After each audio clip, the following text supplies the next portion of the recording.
Grabar Estoy, en la- ¿Sí? estoy Muy bien. pegando el enlace de Facebook en otras páginas para que se transmita en vivo. Ah, sí, sí, es importante. Iniciamos entonces. Muy buenas tardes. Eh, el Consejo de Transformación Educativa, eh, la Red de Universidades Alternativas,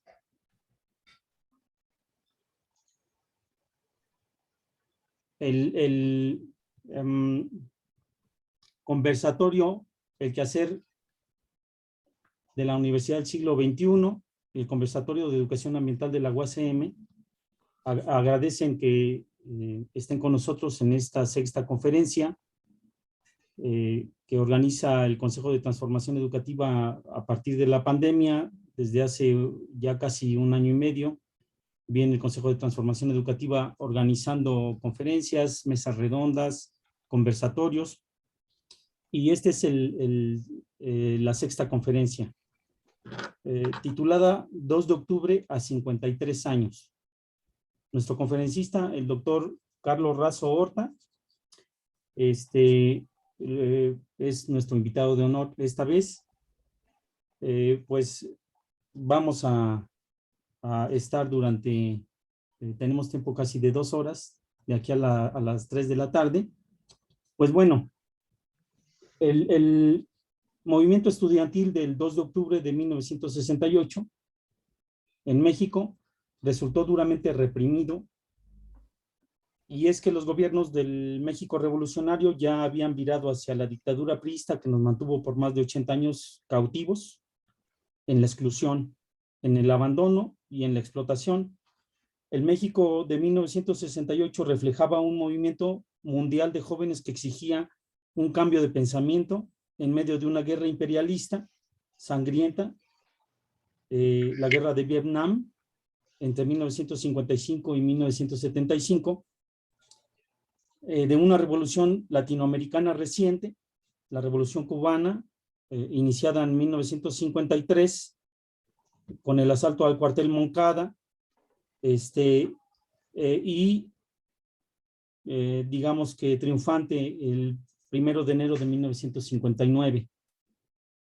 Y una historia reciente de represiones y masacres por parte del gobierno mexicano de Gustavo Díaz Ordaz, el movimiento médico del 64 al 65, el asalto al cuartel Madera en Chihuahua por la guerrilla liderada por el profesor Arturo Gamis, y la masacre de copreros en Acapulco el 20 de agosto de 1967. Con toda esta efervescencia social, el movimiento estudiantil para el gobierno represor de Gustavo Díaz Ordaz significaba una amenaza que al final fue reprimida, y sus resultados fueron la reorganización lenta del movimiento social, y muchos afirmamos que ese movimiento de 1968 es el causante, afortunadamente, dentro de todos los infortunios de la represión y la matanza del 2 de octubre, es el resultante es esta transformación que estamos teniendo en el país, que muchos tienen duda, pero para muchos es importante. Yo entre ellos pienso que sí es el resultado, esta cuarta transformación, pero no solo eh, una transformación desde el gobierno, sino una transformación desde la sociedad civil, desde el pueblo organizado, y que tenemos que ir dando, ¿no? No es solamente un trabajo desde el gobierno. Yo he escrito algunas preguntas que a mí se me hacen pues bien interesantes, y que seguramente Carlos nos va a ayudar a contestar. ¿Qué trascendencia tiene el movimiento estudiantil de 1968? ¿Solo tuvo influencias políticas o educativas? ¿Perdura tan fuerte esta necesidad de transformación de la sociedad mexicana actual? ¿El espíritu dinámico de los jóvenes del 68 sigue activo? ¿Ha hecho escuela? ¿Esta transformación que vive el país es la que anhelaban los jóvenes del 68? ¿Siguen trabajando los jóvenes del 68? ¿Qué nos falta en la organización actual? En las escuelas, en las universidades, en las comunidades. Pues tenemos un objetivo. En esta conferencia la hemos, pensamos que es un tanto para conmemorar el movimiento estudiantil de 1968, resaltando su importancia a 53 años para reevaluar las utopías y replantear los caminos de transformación de la educación en el México actual. No solo de la educación en lo más cercano que tenemos, pero prácticamente en la transformación del país, ¿no? Y pues bueno, voy a leer la síntesis curricular de nuestro invitado, el doctor Carlos Razo. El doctor Carlos Razo nace en Mexicali, Baja California, el 7 de julio de 1943. Y en 1961 se traslada a la Ciudad de México para ingresar al Instituto Politécnico Nacional. Estudió en la Escuela Superior de Ingeniería Mecánica y Eléctrica, la ESIME, de donde egresó como ingeniero en comunicaciones y electrónica, y en ese tiempo también entra al Partido Comunista Mexicano, el PCM.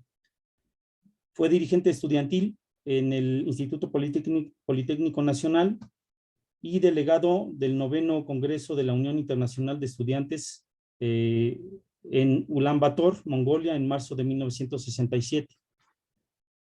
Participó como dirigente en la huelga de 1967 en el Instituto Politécnico Nacional, huelga de solidaridad con la Escuela de Agricultura de los Hermanos Escobar en Chihuahua.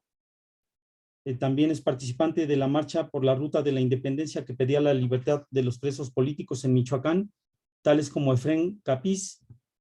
Ocupó los cargos de secretario general del Comité Ejecutivo de la Sociedad de Alumnos en 1967 y es vicepresidente de la Federación Nacional de Estudiantes Técnicos,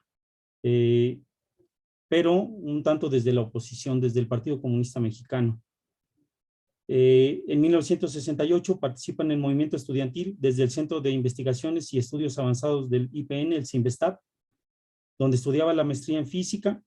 Es doctor en pedagogía y educación popular por el Instituto McLaren de Pedagogía Crítica, y como profesor investigador en la ESIME del Politécnico, encabezó el movimiento por la democratización del Instituto Politécnico Nacional de 1974 a 1980, cuyo resultado dio lugar a la firma del convenio CEP-IPN-CENTE, que consiguió la nivelación de condiciones laborales de todos los docentes de educación superior del país. Ha sido también profesor de matemáticas en la Universidad Autónoma Metropolitana, del doctorado en Sociología de la Facultad de Ciencias Políticas y Sociales de la UNAM, de la Universidad Autónoma de Baja California, de la Universidad Pedagógica Nacional, de la Universidad Autónoma de la Ciudad de México, de la Universidad Intercultural Indígena de Michoacán. Ha sido también director del Instituto de Estudios Educativos y Sindicales de América en Baja California entre 1998 y el 2001. Coordinador del posgrado en Educación Ambiental de la Universidad Intercultural Indígena de Michoacán del 2011 al 2016. Fundador y rector de la Universidad Tierra Fértil para el Buen Vivir en Cuernavaca, Morelos. Y tiene diversas publicaciones nacionales e internacionales. Y bueno, yo agregaría también que en este camino también ha sido fundador de la RUA, de la Red de Universidades Alternativas, en el año 2017, en que convocamos, hace 4 años que va a cumplir la RUA el siguiente mes. Y pues bueno, está aquí con nosotros, nos da mucho gusto de tenerte, Carlos, con nosotros. Y pues bueno, quisiéramos escuchar en esta perspectiva, pues seguramente interesante que tienes desde tu lucha como dirigente estudiantil, desde todo este trabajo que has desarrollado durante todos estos años, que no ha sido poco como profesor, como dirigente sindical, y pues la idea es saber cuál es tu perspectiva desde el 2 de octubre, seguramente un poco antes, hasta ahora, a estos 53 años que tiene este movimiento que fue sumamente importante para la historia reciente de nuestro país y que estamos un tanto en sus resultados y bueno, nos da mucho gusto tenerte. Tenemos una hora, si quieres tomarte una hora completa para la conferencia, adelante.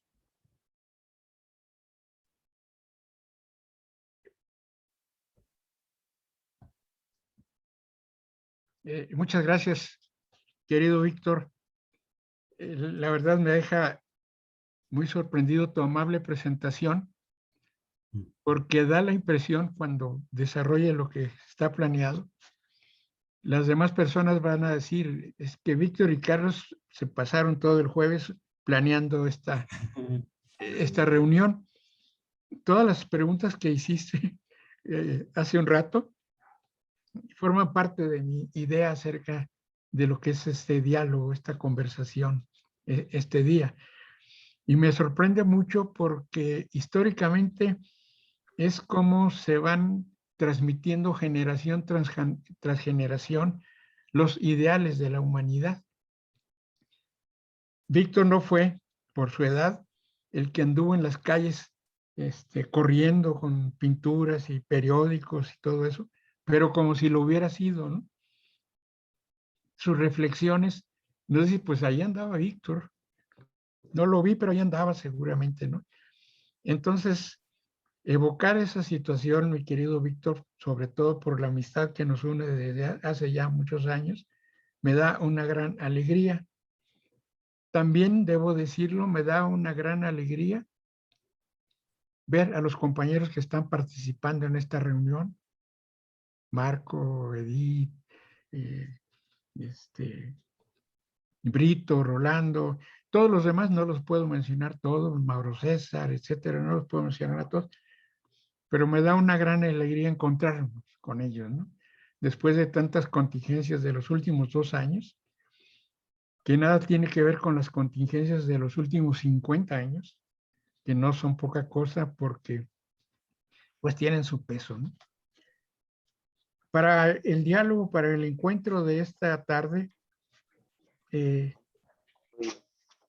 lo planteo con una pregunta. Vamos a platicar, quiero que conversemos para contestar una pregunta que resume todas las preguntas que hizo Víctor hace un rato. ¿Por qué el 2 de octubre no se olvida? Y ya me ayudó con el avance, Víctor, ¿por qué el 2 de octubre no se olvida? Y yo creo que son reflexiones, modestamente hablando, son reflexiones históricas para nuestro país. Si nosotros pensamos de un principio epistemológico de que nosotros somos lo que pensamos, y si a esa pregunta le agregamos una subsecuente, nosotros somos lo que preguntamos.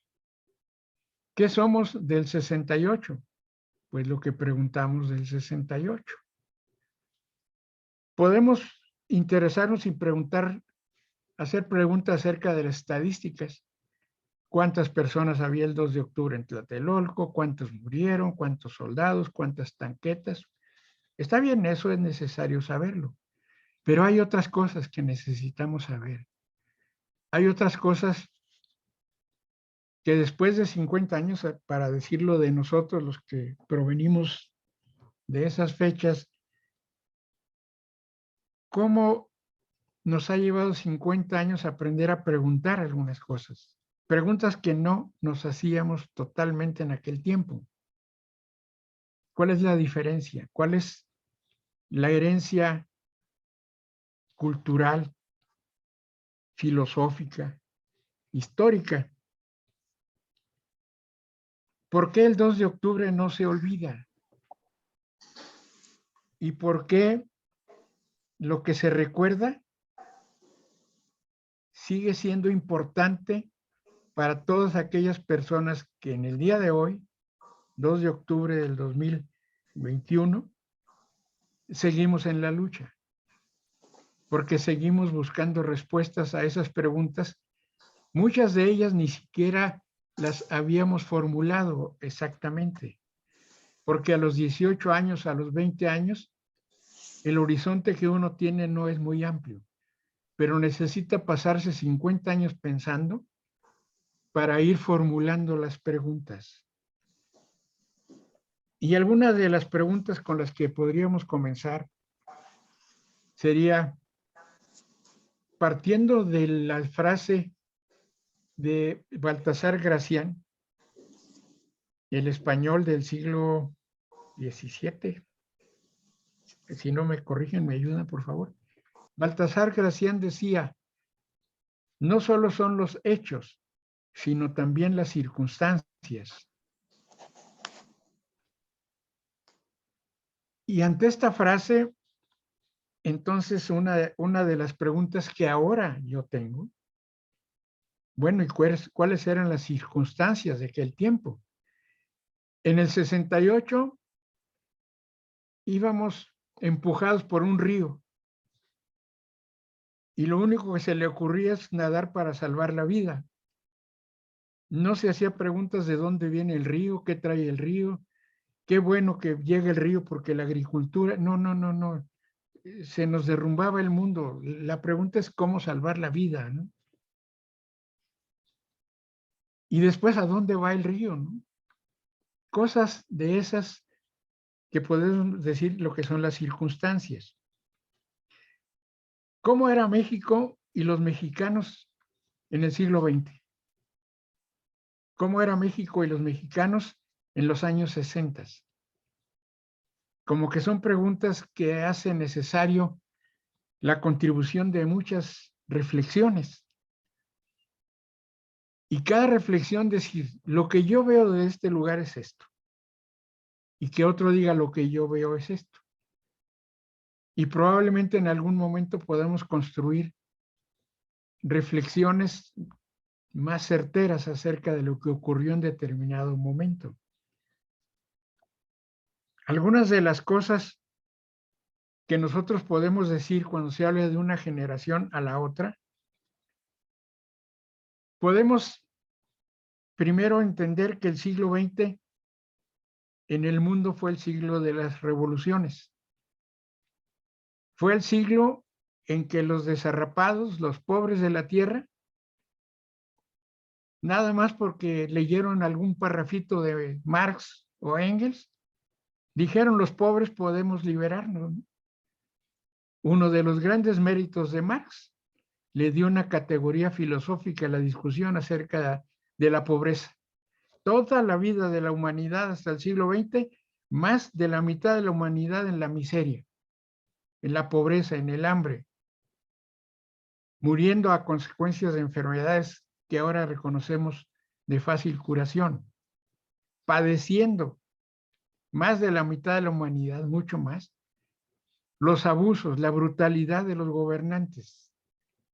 Todo gobernante se decía enviado y nombrado, su nombramiento directo firmado por Dios, y le daba derecho a hacer todo lo que le diera la gana con la gente, con el agua, con el bosque, etcétera, etcétera, etcétera.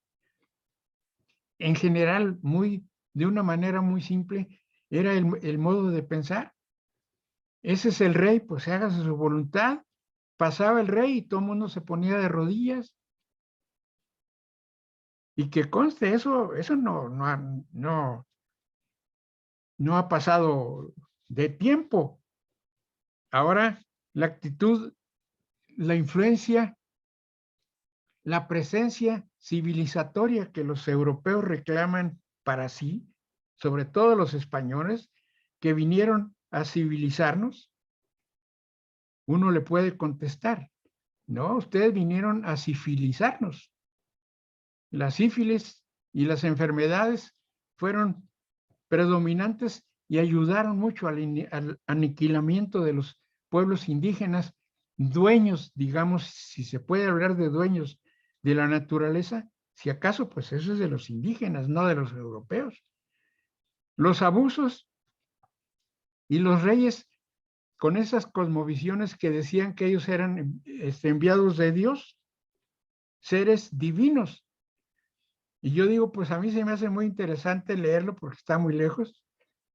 Pues las divinidades de los faraones de Egipto. Bueno, pues como pasó hace mucho tiempo, pues ha de haber sido que eran dioses los reyes o faraones egipcios y otros reyes. Pero en el siglo XXI, ahora que estamos discutiendo muchas cosas en el tema, ocurre que los países civilizatorios, como ellos se llaman, el Reino Unido, reino, hay una reina, y se le ponen de rodillas todos, y salve a la reina, y Dios y la reina, y quién sabe qué tantos mitotes nos traen, y se quieren convertir en ejemplos de una humanidad, cuando es algo grotesco, grosero, que si bien las constituciones hablan de la igualdad de hombres y mujeres, sí, somos iguales, pero la reina no, ¿eh? Esa se cuece aparte de la reina, ¿eh? Con esa mentalidad en el siglo XX todavía, la colonización, las colonias europeas, desde la época de los descubrimientos geográficos, conquistan América, se la dividen en 2, 3 países, España, Inglaterra, Portugal, y ahí a los países chiquitos, Holanda y demás, pues les dejan allí algunos peñascos en América del Sur. No estoy hablando mal de las repúblicas o como se llamen ahora, Guyanas, etcétera, que forman parte del Commonwealth británico. Ese es el mundo del siglo XX. Y la insurrección, que comienza con las revoluciones, que de alguna manera, mucho, poquito o nada, le creyeron a Marx, que era el tiempo de los pobres. Los pobres estaban ya listos para conquistar el paraíso. Eso nos dijo Carlos Marx y nos la creímos. Y pienso que no andábamos equivocados, solo que nos ha fallado. Pero como dice el refrán aquel, en lo difícil lo hacemos inmediatamente. En lo imposible nos tardaremos un poquito más. Las utopías nos vamos a tardar un poquito más, pero vamos a lograr construir un mundo donde no haya pobres, donde no haya hambre, donde no haya abusos, donde no haya mortificaciones. El paraíso, sí, el paraíso, ¿y qué? ¿Cuál es el problema? ¿Qué tal si le atinamos? Si nos equivocamos, qué tristeza para la humanidad. El México del siglo XX. En 1919, con la reforma universitaria de Córdoba, 19 creo que sí, 17, creo que el 19, sí. La reforma universitaria de Córdoba tenía como ejemplo y modelo a seguir la Revolución Rusa, por supuesto, pero también la Revolución Mexicana. Los ideales de la Revolución Mexicana, de la Constitución del 17, que abordaba con singular certeza varios de los ancestrales problemas de México. Uno, primero, el artículo 3, la educación para todos, la educación pública, etcétera, etcétera, el artículo 3. Luego el 123 constitucional, resuelto el problema de relación capital-trabajo, que costó mucho trabajo porque el seguro social, y etcétera, etcétera, se inaugura 20 años, más o menos 20 años después de la Constitución del 17, 27, 30, 40, no, 35, 30, hasta el 45 es cuando aparece el Seguro Social. Las vacaciones, la jornada de 8 horas, etcétera, etcétera, en el 123 constitucional. Pero el que provocó problemas grandes fue el 27. Porque hasta 1927, perdón, hasta 1917, antes de la Constitución de febrero, en el mundo las constituciones de todos los países soslayaban, ignoraban, etcétera, etcétera, el asunto de la propiedad de la tierra. Pero en todo caso, dejaban claro que era casi, no lo he dicho explícitamente, pero era un atributo divino. Los dueños de la tierra lo eran por mandato divino. Pero cuando en la Constitución del 17 en México dicen que los recursos naturales, todo lo que es subsuelo, petróleo, minas, etcétera, es propiedad de la nación, no es de propiedad privada. Brincan los capitalistas del mundo y hablan de los comunistas y de los ateos. Pero según tengo entendido yo, y aquí en la auditoría hay compañeros que tienen mucha información al respecto, la Constitución soviética, la Constitución rusa tomó del 27 constitucional esa relación del ser humano con la tierra, con la naturaleza, cosa que no se ha resuelto. Por ejemplo, ahorita cuando hablamos de problemas de comunicación, las estaciones de televisión, radio, etcétera, etcétera, oigan, el espacio radioeléctrico por donde se trasladan las ondas electromagnéticas, las ondas hertzianas, las ondas de radio, es un proceso de la naturaleza y no puede ser privatizado como no puede ser privada la propiedad del petróleo, de las minas, del agua, del bosque, etcétera, etcétera. Pero los concesionarios de radio y televisión se creen dueños absolutos y que nadie les puede decir nada. No es faltar a la libertad de expresión quitarles la concesión y en todo caso las concesiones de radio y televisión que sean de interés público, los sindicatos, los maestros, los jóvenes, etcétera, etcétera. Pero en fin, eso será un tema que tengo preparado para el final de la exposición. Pero nosotros los que somos de esa generación de los 40, los que nos tocó participar como 20añeros o 25añeros en el 68, fuimos educados de algún modo que por un lado nos decían, nos hablaban de lo asombroso de la ciencia y la tecnología, la radio, la televisión, etcétera, etcétera, la electricidad, ¿cómo le llamamos? Los objetos domésticos, licuadoras, planchas, etcétera, etcétera, que de muchas maneras facilitaban y daban lugar a una vida más cómoda. Pero los jóvenes, nosotros en aquel tiempo decíamos, bueno, a ver, es cierto, es portentoso el progreso científico y tecnológico, pero explíquenme por qué se dice que la Primera Guerra Mundial fue la guerra de química. Los ejércitos llenaban de tóxicos la atmósfera de los ejércitos, ya no se enfrentaban los soldados, sino usaban especies de matamoscas, ¿no? O ¿cómo se llama? El matabichos, el rey matabichos, algo así. Pero no solo mataban a los seres humanos, la flora y la fauna, la microflora, la microfauna del suelo también era aniquilada. ¿En dónde está la inteligencia de los seres humanos? En la Segunda Guerra Mundial, ¿cómo que un horno grandote, gigantesco, que le llaman bomba atómica, achicharró a humanos, seres humanos que no tenían nada que ver con el conflicto?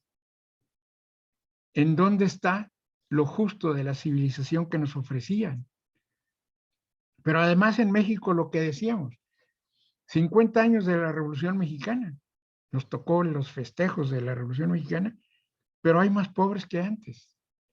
Hay más injusticias, hay abusos, miles de abusos todos los días. A nosotros en aquel tiempo nos tocó estar en la Secretaría General de la Sociedad de Alumnos del ESIME, del Politécnico, y una petición que hicimos al secretario de Educación, ingenuamente, imprudentemente, pero qué bueno que fuimos imprudentes. Nosotros le exigíamos que al secretario de Educación de que las becas que se daban a los estudiantes del Poli, que en aquel tiempo eran de 200 pesos, luego 250, exigíamos que se transformaran en salarios mínimos. Y vean lo que está haciendo ahora Andrés Manuel. Ya para callarnos, ya les dio a los muchachos. Lo digo de broma y con mucho cariño. Pero esas peticiones están locos.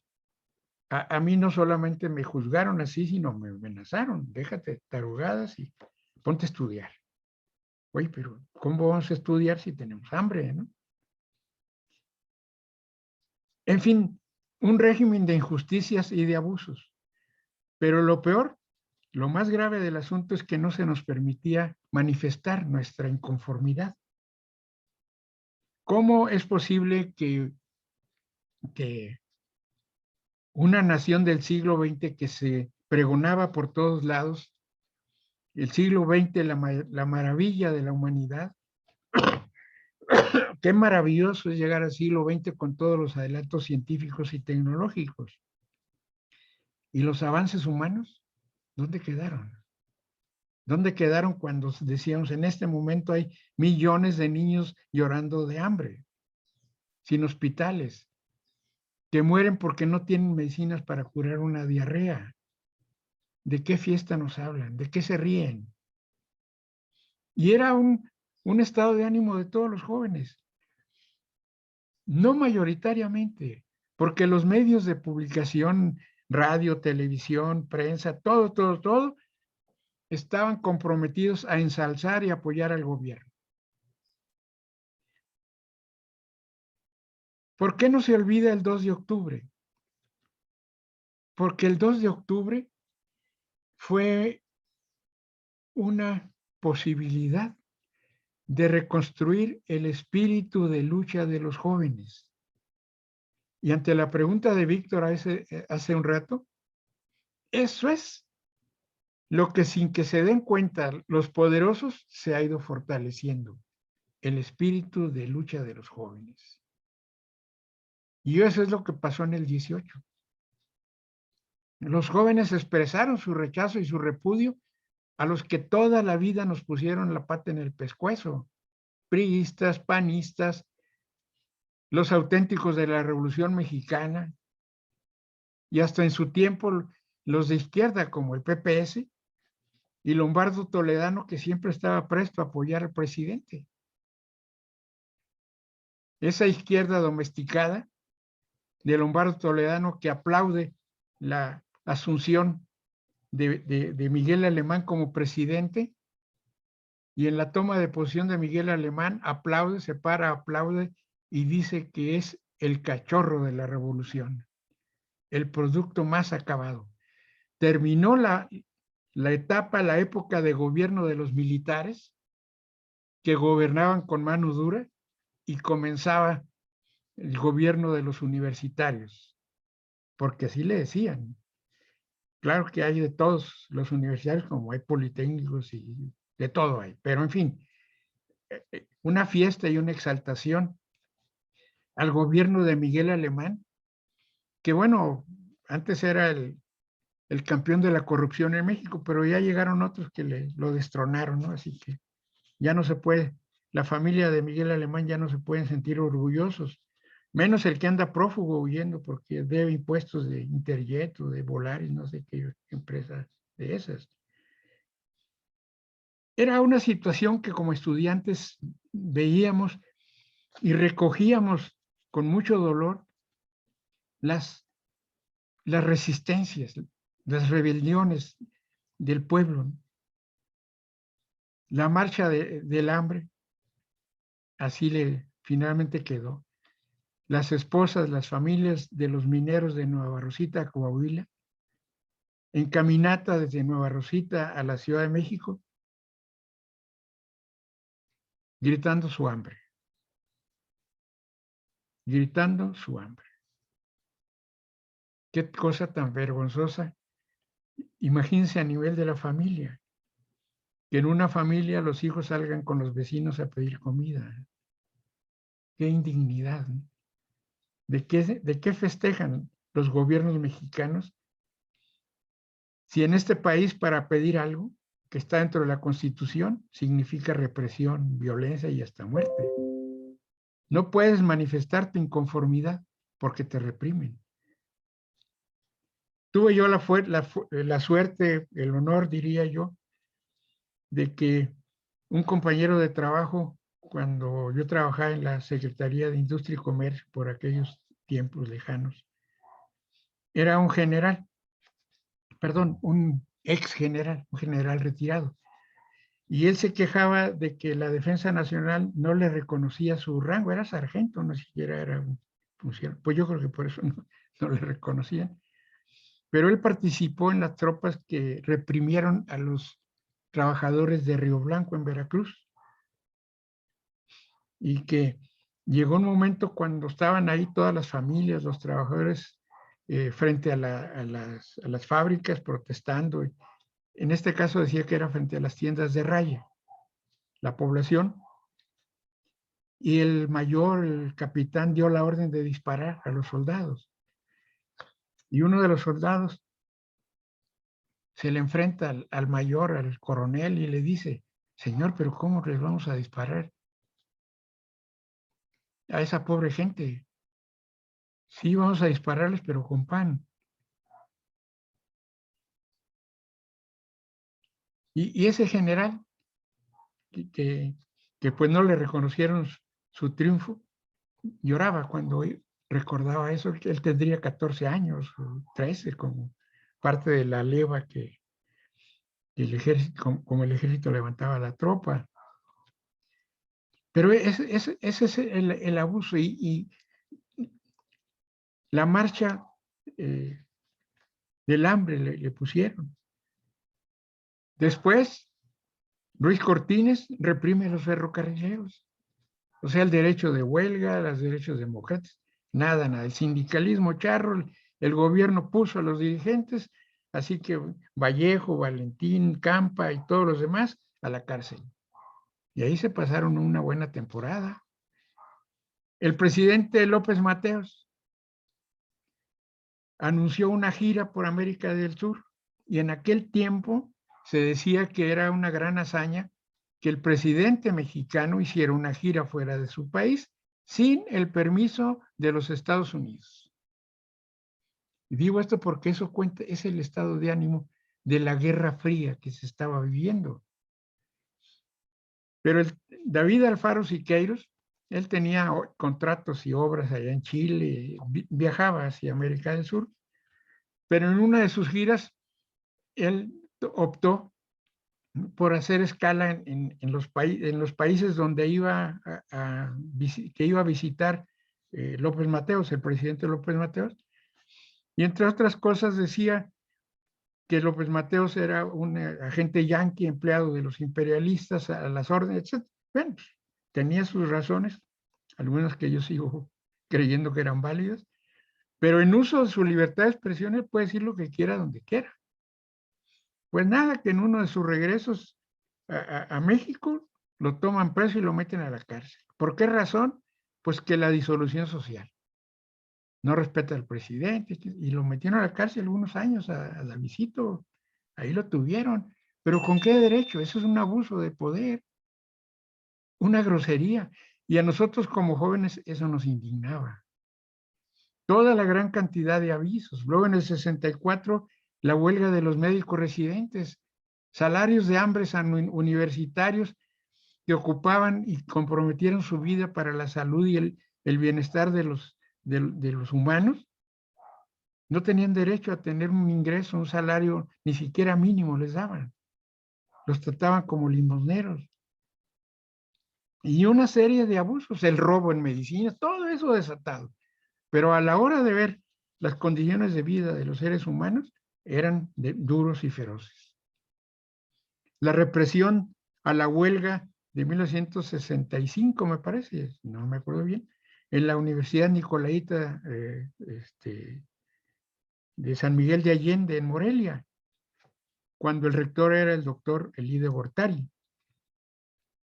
Y la Universidad Nicolaita se declaró a favor de las luchas de los pobres y de preparar universitarios con una conciencia social para ayudar a las comunidades indígenas.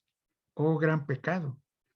Primero lo destituyen como rector y luego meten a la cárcel a Efraín Capiz, entre otros, que era parte de la lucha, y muchos otros. No eran pocos, por cierto. Y así una serie de abusos. El gobierno era abusivo, brutal. Y organizaba las cosas de tal manera que el sistema electoral, el sistema de consulta a los mexicanos no tenía validez. La Secretaría de Gobernación, un ente gubernamental, organizaba las elecciones, registraba candidatos, decidía cuáles sí, cuáles no, estos sí, estos no. y recogía las actas y las urnas. Revisaban todos y algunas actas de algunas casillas que no le gustaran, quítala esta y tráete el acta. Y firmen aquí por ellos, y si no, vayan a que firmen. Y si alguno dice que no, nos avisan. O sea, toda esa burda falsificación eran cosas que nosotros como estudiantes nos asqueaban, nos repugnaban. No puede ser eso. Queremos otro país. Construimos una bandera de ideales. Quizá en aquel momento no le llamábamos así como ideales, pero sí aspiraciones. Porque los puntos del movimiento estudiantil, pues no hablaban de una revolución. No hablaban de una revolución, no se hablaba de una revolución. Aunque ya lo era en el sentido de pedir castigo a los autores de tanta brutalidad, de algún modo ya era una revolución que se pudiera hacer eso. Pero a cambio de eso el gobierno no dijo, a ver, los estudiantes, vengan, vamos a poner en la mesa los argumentos. No dijo eso. Sacó la pistola y comenzó a disparar el gobierno, al estilo de los matones del lejano oeste, según nos platican las películas de Hollywood. Comenzaron a disparar. ¿Cómo es posible que gente con esa espiritualidad, esa moral, esos escrúpulos gobiernen un país? ¿Cómo masacran a una multitud de jóvenes desarmados? No tenemos armas. Y además éramos cuidadosos, sabíamos de lo que se trataba en la Guerra Fría, que los yanquis estaban metidos, que estaba metida la CIA. No solo estaba metida la CIA, ahora hemos sabido que Díaz Ordaz, Echeverría, eran agentes de la CIA. Y hay una foto por ahí que se transmite muy frecuentemente de que cuando el jefe de la CIA en México se casó, aquí en México, testigos de su boda fueron Echeverría y Díaz Ordaz. Vaya, ¿por qué tanta amistad? Y se sabe ahora de que muchas de las acciones de represión al movimiento estudiantil, no solo el 2 de octubre, el 2 de octubre en particular, fueron maniobras que operativamente dirigieron la CIA. La CIA dirigió esas operaciones a través de sus agentes. ¿Por qué no abrir los expedientes completos? Hace unos días veía yo en los noticieros de unas señoras de Ayotzinapa, una periodista, me parece, de Guerrero, que se quejaba de que la Fiscalía General, se quejaba en la mañanera ahí con Andrés Manuel, que la Fiscalía les negaba los expedientes de Ayotzinapa. Y Andrés Manuel dice, no están cerrados, están abiertos. Y dijo algo así, a mí me dicen que ya le dieron un expediente a fulano, ¿no? Y le contestan, sí, pero en el expediente es un folder donde vienen hojas y hojas y la mayoría está tachada, ¿no? O sea, las cosas centrales están tachadas. O sea, les dan papel, ¿cómo es? Pues, inservible, no dice nada, ¿no? Pero las relaciones entre los seres humanos, de amor, de respeto, de dignidad, hablarnos con la verdad. Díganos qué pasó. Ahí hay todo el Estado Mayor Presidencial de Díaz Ordaz metido en la operatividad del 2 de octubre, de la masacre del 2 de octubre. El 2 de octubre, podemos decir, ¿por qué no se olvida? Porque fue la semilla que dio nacer a una nueva insurgencia espiritual de los mexicanos a través de los jóvenes estudiantes. Por eso no se olvida. Tampoco se olvida por los muertos, claro que no, eso no es chiste, eso es algo trágico. Pero además de eso, lo que no se dieron cuenta los agresores es que se sembró la semilla de la rebelión, la insurrección de la espiritualidad de los mexicanos, el espíritu de lucha. Ahora nos podemos dar cuenta que se sembraron muchas semillas en estos últimos 50 años. Todos los movimientos estudiantiles desde el 68 para acá tiene la participación de uno o de otro participantes del movimiento del 68. Y con esto no quiero decir que hayan sido del Consejo Nacional de Huelga. No, no era necesario. Se formaban grupitos, 5 o 10 en los barrios, se organizaban y a la lucha. No necesitaban ni pedir permiso, ni autorización, ni dinero. Junten dinero ahí en los camiones, compren papel, hagan sus publicaciones y repartan. Pero también se dio inicio a una espiritualidad que ahora podemos ir construyendo. Todos los veteranos del 68 que nos hemos reunido con mucha frecuencia, decimos, mira, ya tenemos el perfil de lo que sigue. Ya, ¿sabe? Anudamos todos los nudos que estaban desatados y mira lo que tenemos ahora. En unos momentos les platico estos detalles, pero el espíritu. Hace un rato yo decía que nosotros somos lo que preguntamos. Somos lo que preguntamos, pero también somos cómo comunicamos las preguntas. Educar a un pueblo es educarlo a preguntar.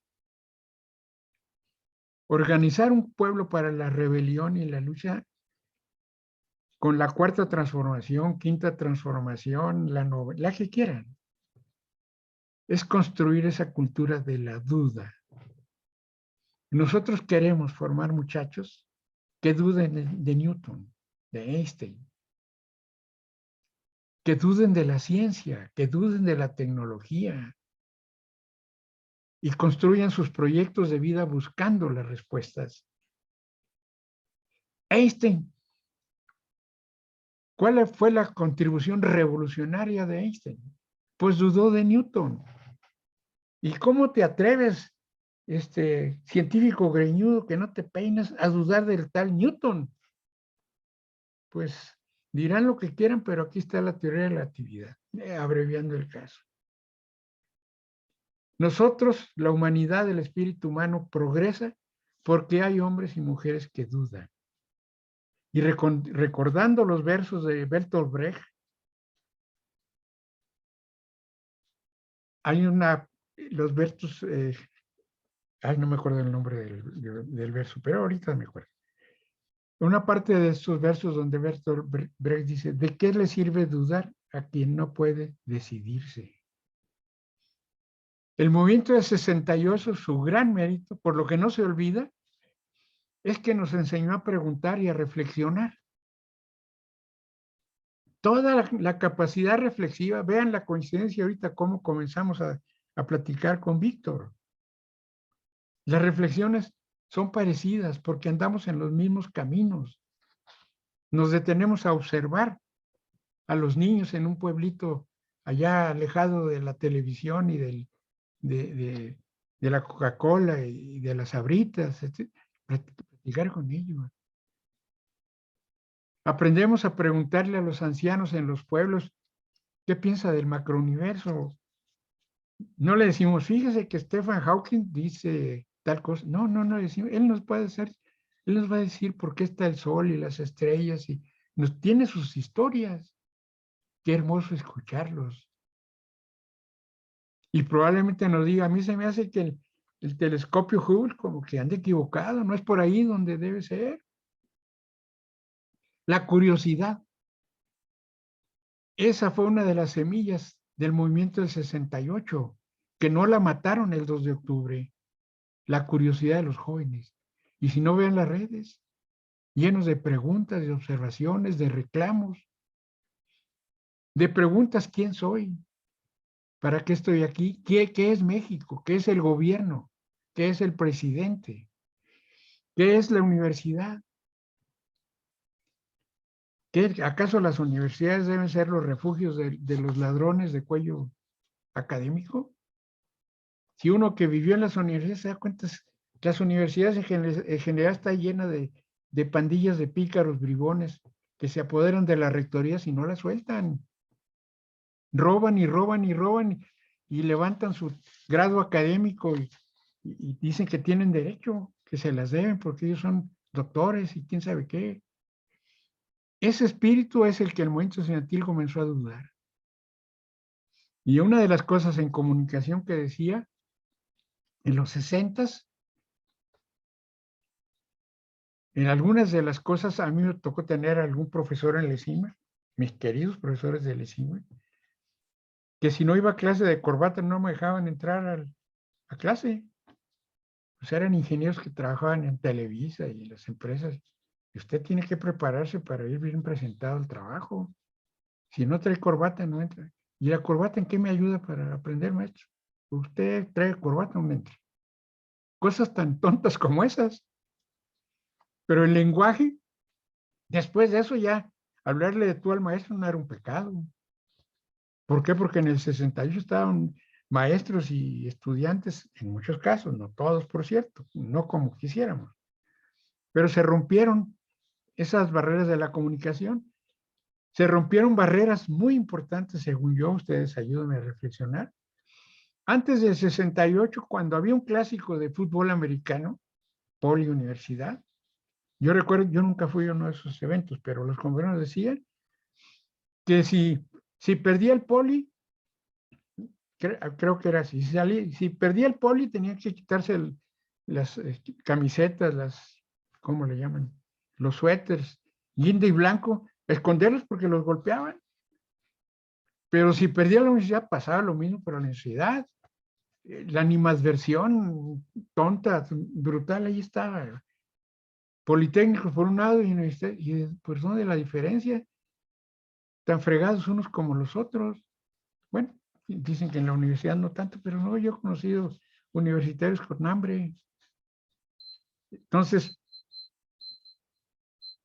la comunicación se rompió en sus malos términos. Ya, ahora a nadie se le ocurre decir que no le van a dar trabajo a fulano porque es de la universidad, o del poli porque es del poli. Lo mismo en los estados, como que se ha roto esos prejuicios, esos complejos, ¿no? La comunicación, el lenguaje también se ha enriquecido de algún modo el lenguaje. El reflexionar nos hace ampliar nuestro universo para pensar. Ese universo epistemológico, cómo pensar para pensar las cosas. Los jóvenes abrieron en el 68, no murió, sino allí en el 2 de octubre quedó la semilla que nos hacía saber que la forma en que hablábamos era también una forma de entender el mundo. Si no entendemos el mundo, si no nos entendemos el mundo, ¿cómo lo vamos a transformar? Según recomendaciones de don Carlos Marx en la tesis sobre Feuerbach. Si no entendemos el mundo, pues ¿cómo lo vamos a hacer? Pero si el lenguaje nos ciñe, nos reprime, nos limita para entender el mundo, pues vamos a estar esperando que el Universal, Reforma o el gobierno antes del 18, lo diré, nos diga cómo vivir, cómo hacer. Las organizaciones controladas, el sindicalismo charro, yo creo que tiene la patita moviéndose. Nos dan buenos avisos en General Motors de Silao, donde parece ser que la insurrección sindical comienza, pero yo que diga, sí, ya la hicimos, pues yo digo, voy a ver, ¿no? El CENTE sigue vivito y con mucho poder. En Petróleos el sindicato sigue igual. Por cierto, todas las expresiones del sindicalismo insurgente tienen que ver con los restos del 68.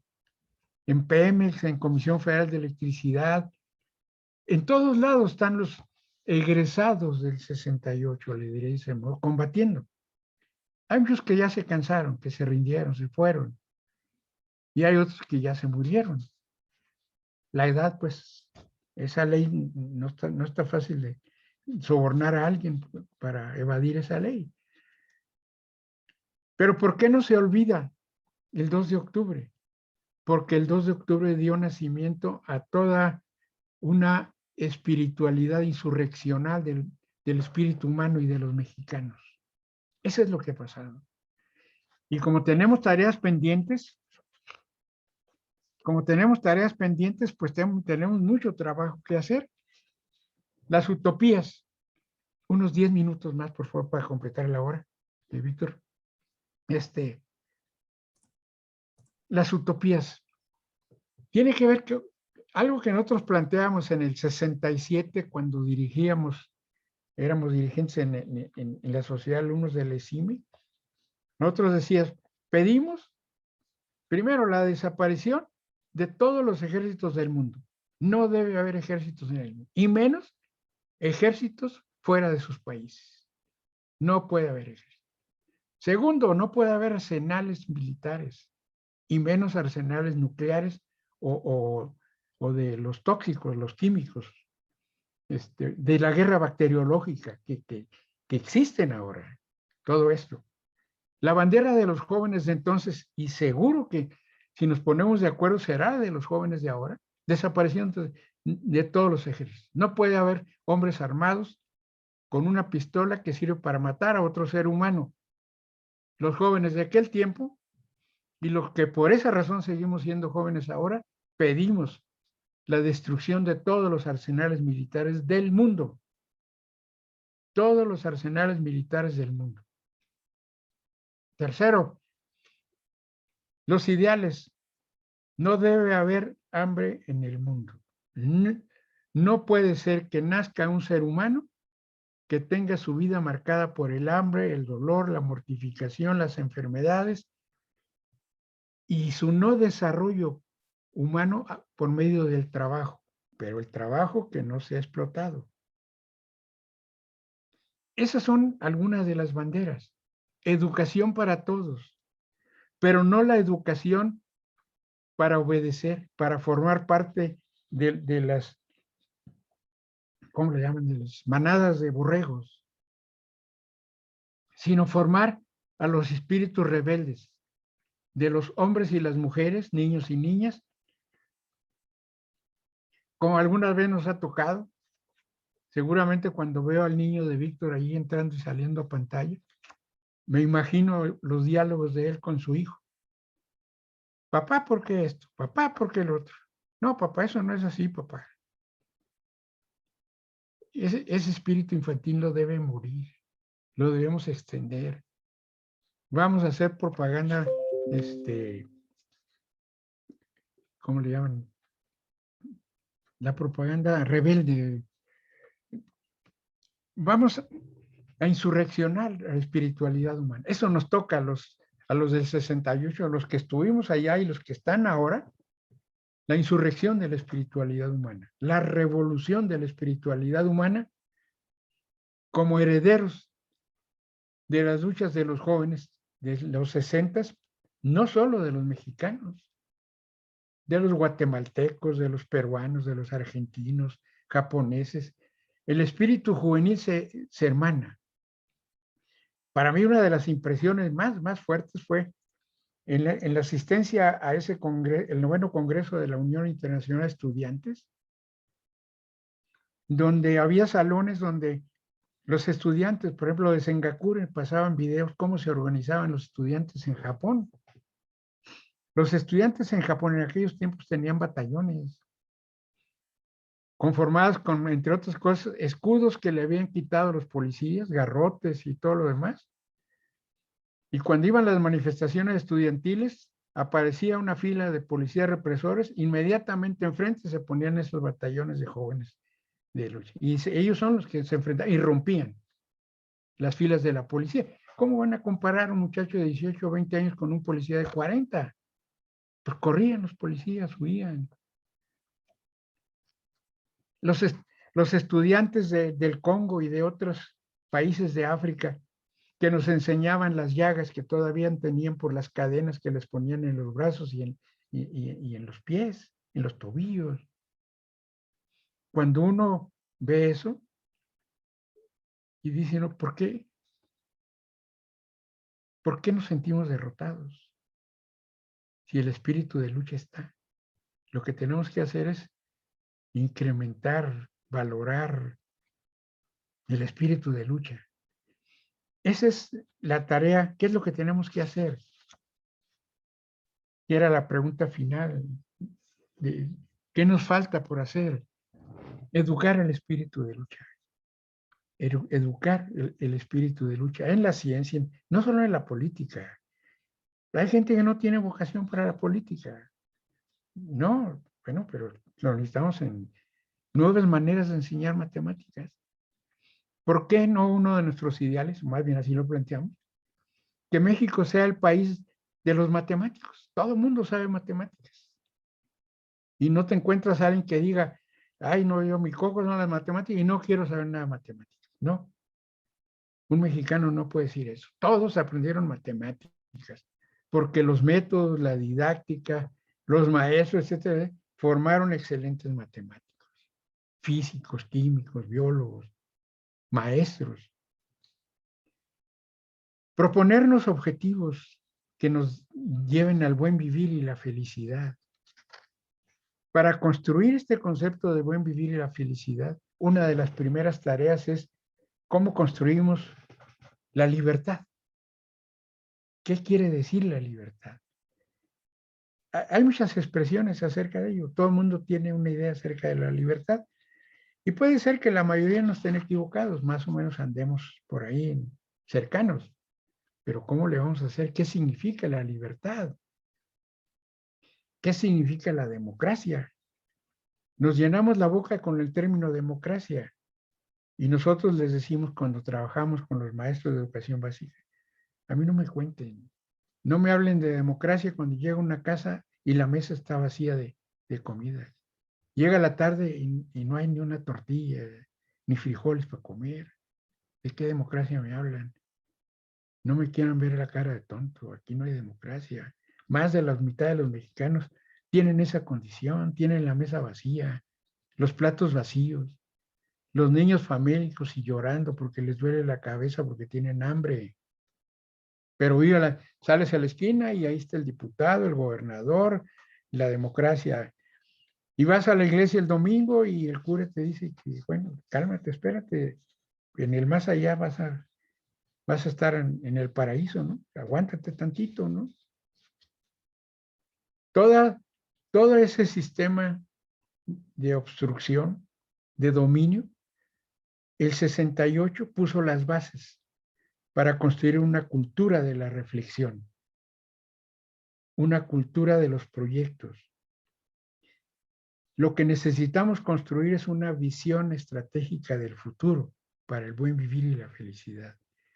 ¿Cómo le vamos a hacer? Yo aprovecho la oportunidad para decirles que, pues, la maestra Rosa María y otros compañeros que están aquí ahorita en la plataforma, echaremos a andar, ya tenemos trabajando unos seminarios que en general hemos llamado problemas de nuestro tiempo, que contempla varios diplomados, un diplomado proyecto de nación, una nación de proyectos. Proyectos de vida, una vida de proyectos para los jóvenes. El nuevo proyecto, la nueva escuela mexicana, ¿cómo debe ser el aula? ¿Qué queremos que los niños aprendan? ¿Cómo vamos a construir esa nueva espiritualidad de los niños? Brevemente y rápidamente diré para no extenderme más. Lo que necesitamos educar desde la revolución, así dicho con toda claridad, el México revolucionario, el México pensando hasta el siglo XXII, necesitamos reconstruir el espíritu explorador de los seres humanos, de los mexicanos, desde el preescolar hasta el doctorado. El espíritu explorador. No puede haber un científico que no tenga un sólido proyecto explorador, un espíritu explorador. Es más, ni del preescolar, desde la familia. ¿Cómo vamos a formar el espíritu explorador de los niños si los padres no tienen un espíritu explorador? O muchísimo más peor, como dicen en mi rancho, pues los maestros tampoco. Y no porque no quieren, pues no los formaron así. Segundo, formar el espíritu comunitario y de servicio. El espíritu comunitario y de servicio, acabar con el egoísmo, la envidia, los rencores, las ofensas, la violencia, el espíritu comunitario, nosotros y los otros. Tercero, construir el espíritu soñador y de las utopías. El espíritu soñador y de las utopías. Hay muchas versiones de las utopías y yo aprecio todos y me interesa conocerlas. Se habla de la utopía como el lugar al que no vas a llegar, Pues está bien. Los marineros de la Edad Media en el océano sabían bien eso. Allá está la estrella polar. Vamos para allá y ninguno pensaba que iban a llegar a la estrella polar, que le llamaban. Sabían que era la referencia. Así yo entiendo muchas versiones de las utopías. Pero las utopías yo las veo como una visión estratégica del futuro. Visión estratégica del futuro significa qué problemas queremos resolver para el buen vivir y la felicidad. Bajo el lema ese que les dije al principio de la sesión, los problemas difíciles los resolvemos inmediatamente. Las utopías nos vamos a tardar un poquito más. Pero más nos vale tener utopías. Un país sin utopías está en la ruina. El poderío de las grandes potencias, China en su tiempo, ahora Estados Unidos, es porque ellos construyeron una visión del futuro. Ellos querían ser los mejores construyendo ferrocarriles, automóviles. Muchos avances científicos y tecnológicos se debe a ese espíritu emprendedor. Nosotros tenemos que construir desde nuestras escuelas, la universidad del siglo XXI, ese espíritu emprendedor para decirle a los compañeros, a los camaradas, llegar a los pueblos y decirles, levántense compañeros, llegó la hora de caminar, vamos hacia allá. No, que no queremos ir allá, que queremos ir acá, pues vamos acá donde dicen, pero caminemos, levantémonos. Solo así podemos ser felices. Porque lo primero es conquistar la libertad, pero la libertad para construir la felicidad. Nacimos para ser felices, sino para qué estamos aquí. No tienen pretensiones de felicidad las jirafas, los camellos, los leones, los tigres. No les interesa el asunto a ellos. Bueno, pues pobres de los leones y de los tigres. Su felicidad es encontrar una gacela gordita y ya la hicieron. Pero los seres humanos no. Los seres humanos, ¿en qué consiste la felicidad? Estamos aquí para ser felices. Y ayudar a que otros lo sean.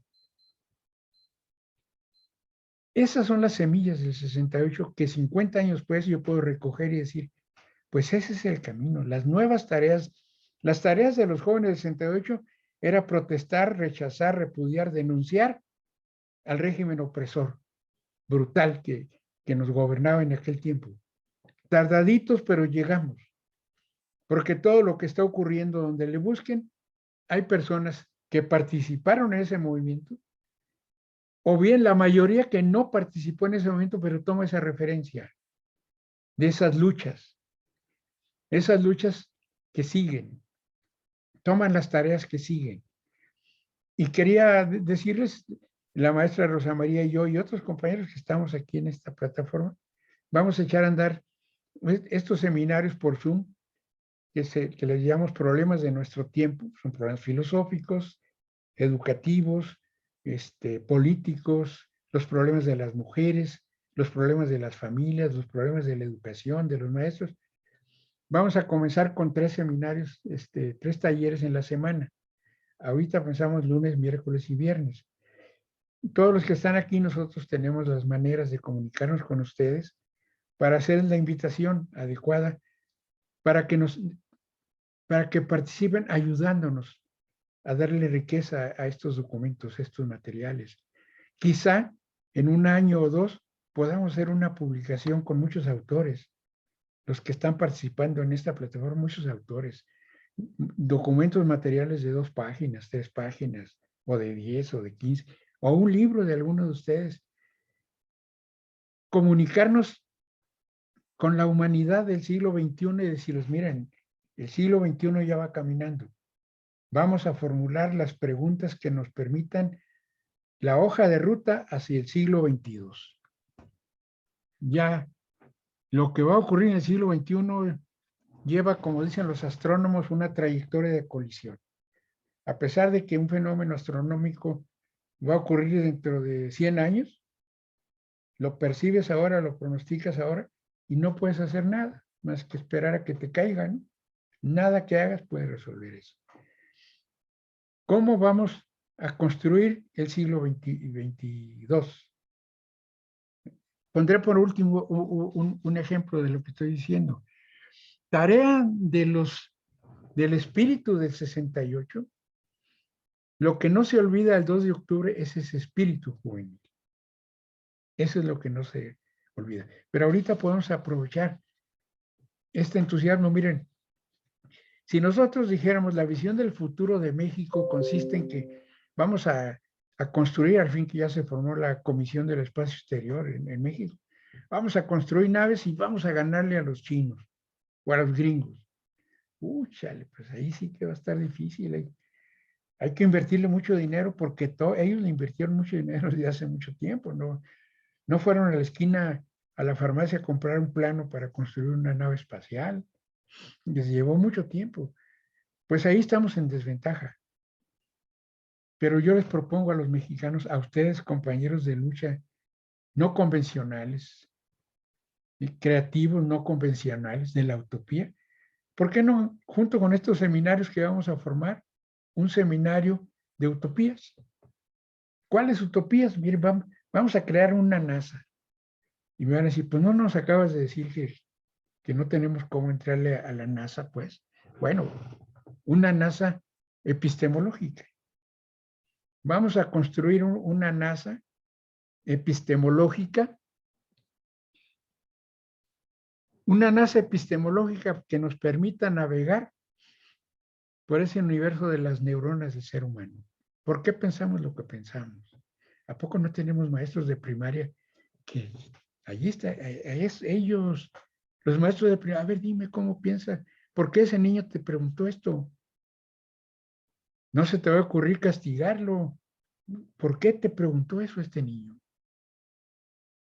La NASA epistemológica, donde en el mundo digan, ¿quieres saber algo de cómo funciona el universo de las neuronas? Ve a México. Ve a México y platica con los maestros. Ellos se la saben, ellos son la avanzada. ¿Por qué pensamos lo que pensamos? ¿Cómo lo pensamos? ¿Cómo se pierden, se marchitan las ideas? ¿Cómo se construyen las ideas? En ese campo no hay nadie trabajando.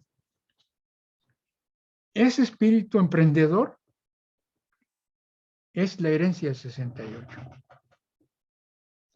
Lo acabo de entender en estos años recientes. Cuando andábamos ahí en la calle pintando camiones, además, pues uno a pintar camiones y a correr, porque ya viene la policía, ¿no? Pero ya al tiempo, como tenemos tiempo para pensar, yo digo, hagamos esa propuesta. Yo estoy seguro que nuestros queridos maestros de primaria, los básicos, entre ellos ahí tenemos la clave. La excelencia, la élite de la epistemología, de la educación en los maestros de primaria. Y a ver si después de eso nos dicen que no debemos o que no deben ganar tanto los maestros. En este país, los mejor pagados tienen que ser los maestros. Punto. Ni la Suprema Corte, ni esos no sirven para nada. O sirven para molestar al público. Pero los maestros no. Cada día siembran una semilla y le echan agua, le quitan las plagas, etcétera, etcétera. La nueva escuela, vamos a diseñarla aquí nosotros. Cada uno de los que está aquí puede convocar a 2 que 3 que les encante meterse en líos. Y digo meterse en líos porque para los maestros es más difícil. Yo puedo decir, mira, esta es la nueva escuela mexicana y pues, no me pasa nada. Pero va a haber un maestro de servicio y va a decir, pues tú cumples con tu programa o ya sabes. Pero ¿cómo construir el México del futuro?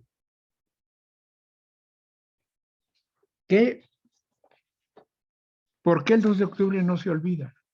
Porque de ahí tenemos las bases para construir el México del siglo XXII, el México del futuro. Tenemos corazón, tenemos inteligencia y compromisos. Pues les agradezco mucho su atención y se valen, ahora pasamos al momento de las réplicas, protestas, reclamos y todo lo demás. Y gracias, muchas gracias. Muy bien, muy bien. Muchas gracias, Carlos, por esta conferencia que que has dictado. La verdad es que Hace rato cuando inicié, mencionabas que yo había como leído esta síntesis curricular tuya y yo recuerdo de mis maestros de la UAM, yo soy ingeniero ambiental, recuerdo de mis maestros de la UAM este trabajo de vamos, ¿no? Tenemos que ir a la marcha. Esta marcha es muy importante que vayan todos porque la UAM es el resultado del 68. Y entonces yo te escucho y también estoy escuchando a mis maestros de la UAM, ¿no? Creo que no solo estoy escuchando a mis maestros de la UAM, estoy escuchando al maestro de mis maestros de la UAM, ¿no? Entonces, muchas gracias. Es para mí, yo creo que para muchos de nosotros escucharte, porque en esta conmemoración que estamos haciendo, también estamos empeñando el trabajo un tanto del Consejo de Transformación Educativa. Eso es, creo que también muchos compañeros del Consejo de Transformación Educativa vienen de ese proceso, y si no directamente, sí vienen de ese proceso por profesores que los acercaron hacia transformemos la educación en este país, ¿no? Brinquemos a otra forma que tiene que tener la educación en este país. No podemos estar anclados en un México de corrupción que nos está acabando. Hasta ahora se está retomando esta estrategia de acabar con la corrupción, que es una demanda de los jóvenes del 68, es una demanda de la gente de antes del 68, de los copreros, de los médicos, de la guerrilla, ¿no? De todos los que estaban cansados de todo este México postrevolucionario que se anquilosó y se volvió corrupto, ¿no? Y además conservador. Entonces, pues, un gran gusto escucharte y saber que además están pensando en una idea de un seminario de utopías, de talleres, seminarios, para seguir haciendo la tarea, porque los maestros son maestros, pero siguen haciendo la tarea junto con sus estudiantes, y eso a nosotros nos da mucho gusto. Pues pasemos a las preguntas. Tenemos muy poquitas preguntas en el chat. Las voy a leer, pero además también me gustaría darle la participación a los compañeros. Gustavo Leiva nos pregunta: buenas tardes, una pregunta fuera del tema. El apellido Horta del ponente me tiene connotaciones familiares. ¿Tiene relación con la familia Horta del Grullo, Jalisco? Una disculpa anticipada por la digresión. También la maestra Gracia Anduro nos está levantando su mano. Un momentito en lo que termino de hacer las preguntas. Le damos la palabra a la doctora Ana Flores, a la maestra Gracia Anduro y después al doctor Marco Eduardo Murueta.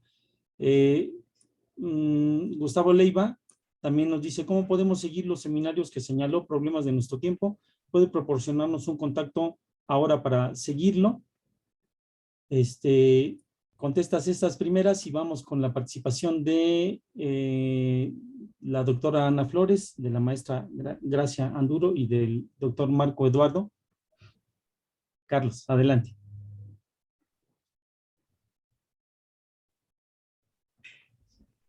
Está abierto tu micro.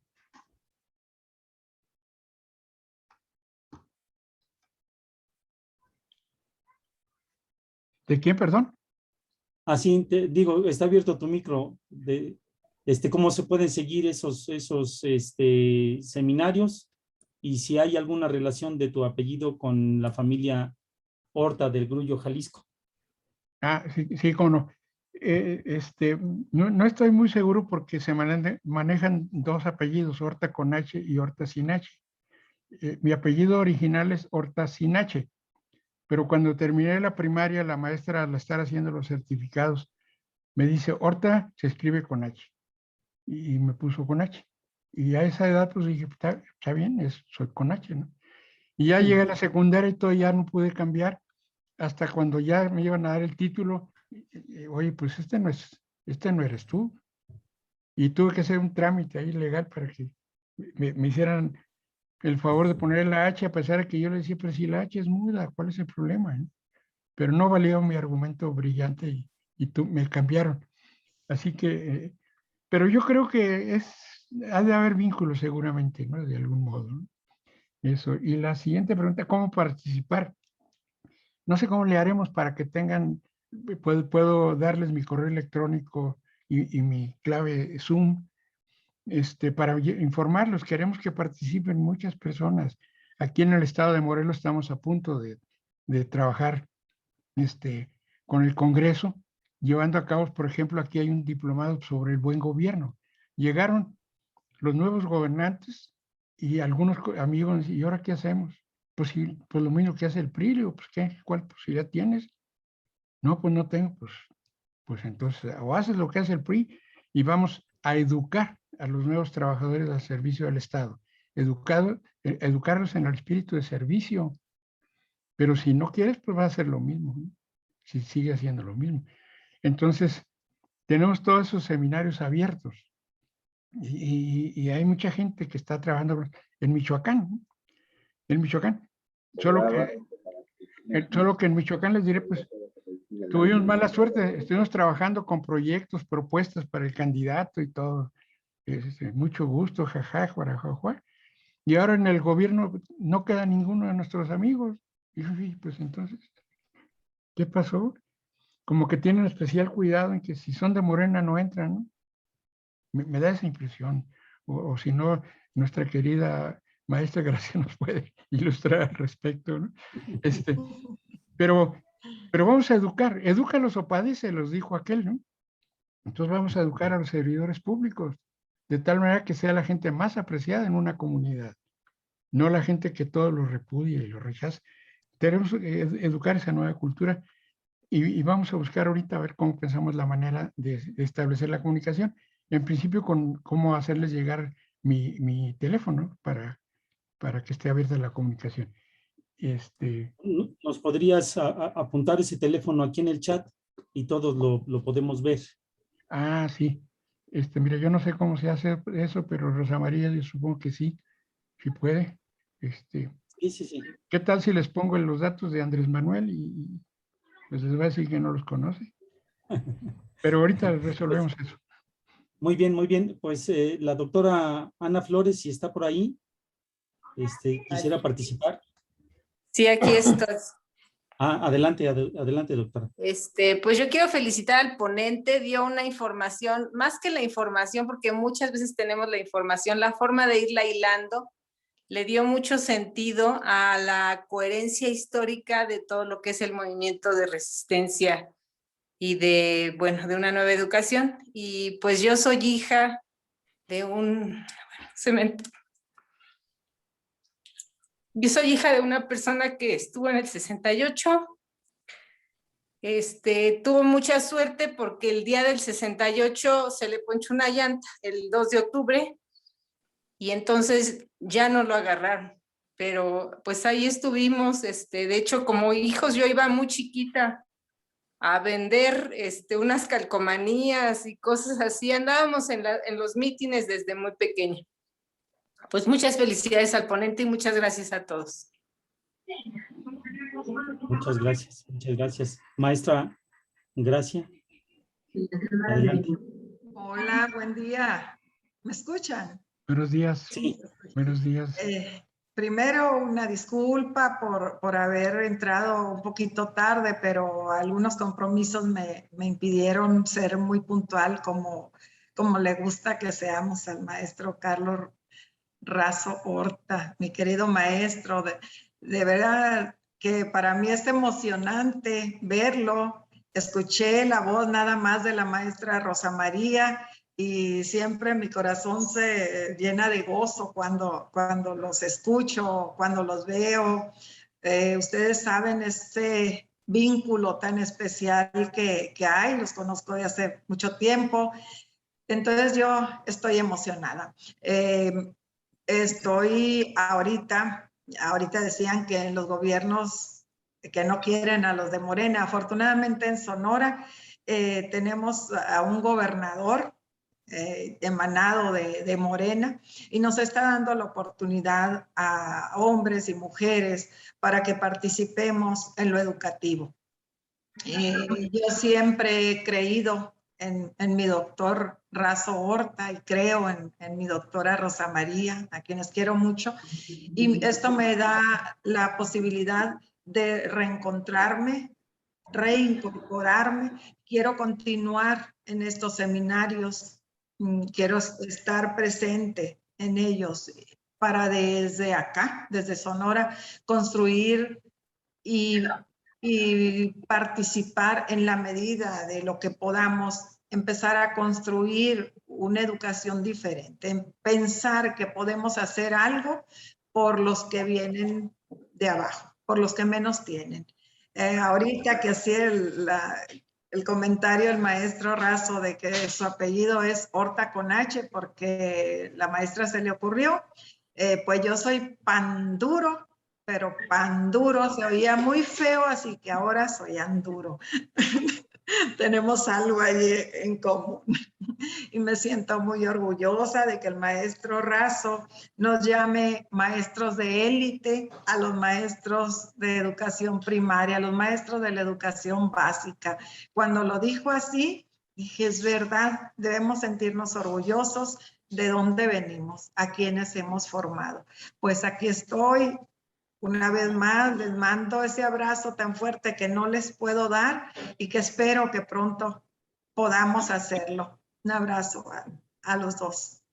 Y a todos los demás los saludo. Luego nos vamos a ir conociendo. Gracias. Muchas gracias, maestra Gracia. Adelante, doctor Marco Eduardo. Buenas tardes a todos. Buenas tardes a todos. Muy interesante la exposición del doctor Razo Horta, y por supuesto coincidimos en esencia con todo lo que ha planteado. Y yo quería como comentar algunas cosas, ¿no? Los jóvenes de los años 60 simbolizando la rebeldía en México y en todo el mundo, ¿no? Ahí están los Che Guevara como símbolo eterno de la juventud rebelde. Fidel envejeció, el Che Guevara es joven para siempre. Los Beatles y todo el rock and roll, toda esta fuerza, ¿no? Y entonces la clase revolucionaria no era solamente los obreros, como hubiera pensado Marx, sino los universitarios. Y generaron este espíritu de rebeldía tan importante que llega hasta nuestros tiempos, es una herencia. Pero se decía en aquella época, seamos realistas, si se acuerda usted, maestro, esta frase, seamos realistas, exijamos lo imposible. Y yo pienso que 50 años después, 53 años después, quizá antes de esa edad, podemos pasar a otra frase que usted también ya está desarrollando, que es, seamos realistas, construyamos lo imposible, ¿no? Esto de las utopías que usted señala. Y pienso que no estamos en cero, sino que ya llevamos camino andado. El Consejo de Transformación Educativa, su proyecto educativo, es ya un proyecto de futuro muy claro, lo mismo que la red de universidades alternativas que estamos construyendo, y estamos construyendo el Consejo de Economía, y así estamos construyendo, porque los jóvenes del 68, y esto quería preguntar su opinión, exigían a otro que era, pues, a Díaz Ordaz en ese momento, que disolviera, que quitara artículos del Código Penal, el artículo 45 bis, ¿no? De la disolución social, que liberara a los presos políticos, un poco como los sindicatos demandan cosas para beneficio de sus agremiados, por lo menos en términos teóricos, así es. Y yo creo que el paso que estamos dando y que hay que construir y que estamos desarrollando es ya no pedir, ya no exigir, no esperar quizá que López Obrador, pues ahora sí sea el bueno y nos ayude como el gobernador de Sonora está ayudando, y que ahora sí le dé chance a la educación. Y después de López Obrador, pues siga otro, Sheinbaum o Marcelo Ebrard o cualquiera de los que pudiera ser, y a ver si sí nos da chance. Creo que tenemos que empezar a construir una utopía de que seamos los protagonistas, el pueblo sea el protagonista, y no solamente de una NASA epistemológica, que no deja de ser una muy buena idea, sino de una NASA, utilizando esta alegoría, en lo que más somos poderosos los mexicanos y los latinoamericanos, y que es más importante que de los descubrimientos o los viajes espaciales, que es la afectividad, los sentimientos. No solamente ver las neuronas cómo piensan, sino el cuerpo entero cómo siente, y no solamente el cuerpo de una persona, sino de la colectividad a través de los grandes artistas que tenemos y que organizan el sentir colectivo, ¿verdad? Entonces, por eso estamos pensando, nosotros tenemos un proyecto constitucional de cómo podría ser la sociedad utópica, ya la tenemos dibujada en una constitución, y con un proyecto que le llamamos Sociedad del Afecto, ¿verdad? Y que tiene que ver un poquito ahí con Vasconcelos, la integración de todas las culturas, no rivalizar con los chinos o con los estadounidenses, los anglosajones, sino integrar en América Latina como símbolo, que tiene como símbolo el mestizaje, todas las razas, decía Vasconcelos, todas las culturas, en esa gran cultura cósmica que él imaginó, y que ahora podríamos empezar a caminar hacia ella. Entonces yo propongo esa utopía, y desde luego me interesa mucho seguir dialogando en estos seminarios que usted está proponiendo. No sé cómo ve esto de pasar de exijamos lo imposible a hagámoslo, construyámoslo lo imposible. Gracias, doctor. No, si me permites, Marco, sí, efectivamente eso es. Eso es, vamos a construirlas, no solamente imaginarlas, ¿no? Bueno, ahora vamos a hacerlas, ¿no? Que nos vamos a tardar, pues nos tardamos, pero lo vamos a hacer. Y el asunto de la efectividad, yo pienso que es uno de los motores más importantes. Las emociones y los sentimientos marcan o definen no solo rumbos, sino cómo. Construyen los caminos, las maneras de que eso ocurra, ¿no? Y esa es la hazaña, ¿no? ¿Cómo le vamos a hacer para que eso exista?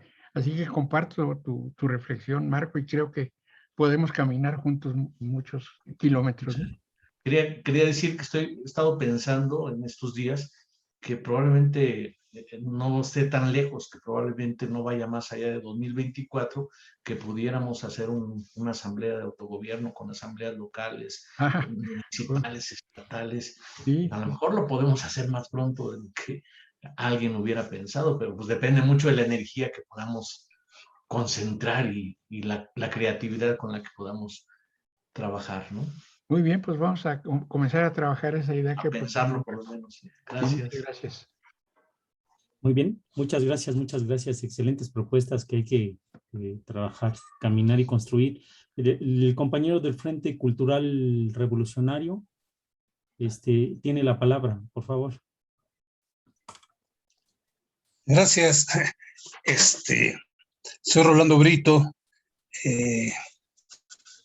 también viejo 68ero, y bueno, cada vez que escucho a Carlos, o sea, confirmo y reafirmo, quedan claras muchas de las ideas, de las utopías que desde que éramos estudiantes, en mi caso yo en la vocacional 1 en el 68, y posteriormente en junio, ya en el ESIME, el 10 de junio con los halcones, sufriendo estas represiones por parte de aquellos gobiernos represivos, asesinos. Pero bueno, desde entonces pensamos en un mundo diferente, construir un mundo democrático. Nuestra principal bandera, que se resumía en el pliego petitorio de los 6 puntos, era tener libertades democráticas en México. Y efectivamente, yo estoy muy contento, creo que varios estamos muy contentos de que a partir del 1 de julio, cuando convencimos, porque fue un trabajo de hormiga que hicimos muchos, a millones de mexicanos que optaran por el cambio y que ganó el gobierno, pues es un triunfo de nuestra generación. Yo siempre lo he sostenido desde ese momento. Incluso Andrés, en su cierre de campaña en el Estadio Azteca, pues reconoció que ese triunfo que se iba a obtener, era el cierre de campaña, pues había sido producto de todas esas luchas, las luchas de los estudiantes del 68, 71, los antecedentes de las luchas obreras en los años 50, 60, todo eso ha desembocado en esto que se denomina la Cuarta Transformación. Y en esta Cuarta Transformación, esas utopías, afortunadamente, hay la posibilidad que empiecen a aterrizar. Yo me estaba platicando otro amigo en común, que varios lo deben de conocer, Luis Cisneros, viejo teatrero, también santachero, me estaba platicando de lo que están haciendo en Iztapalapa. Él ya lo contrataron como maestro de teatro, va a coordinar grupos de teatro en toda la delegación Iztapalapa, precisamente en las utopías, así les pusieron, a lugares, espacios construidos ex profeso, donde se dan se están dando ya una serie de talleres para los jóvenes y para la población en general. Son talleres libres, talleres abiertos, se retoma esa idea que nosotros allá en el Politécnico, en el CIME, construimos cuando éramos estudiantes también, en 1974, formamos un taller libre de electrónica en la CIME, allá en Zacatenco. Carlos conoció de esa utopía en ese momento, pero que dio muchos frutos, ¿no? O sea, donde esto de lo que él llama a la creatividad, al ingenio, sobre todo entre nuestros jóvenes, el potencial que tenemos en México creo que es lo fundamental. Estas ideas pueden fructificar en muchas cosas, ¿no? Muy brillantes. Tenemos lo mejor en México, que son los hombres y las mujeres que habitan actualmente este territorio, producto de estas culturas que son las bases de nuestro mestizaje.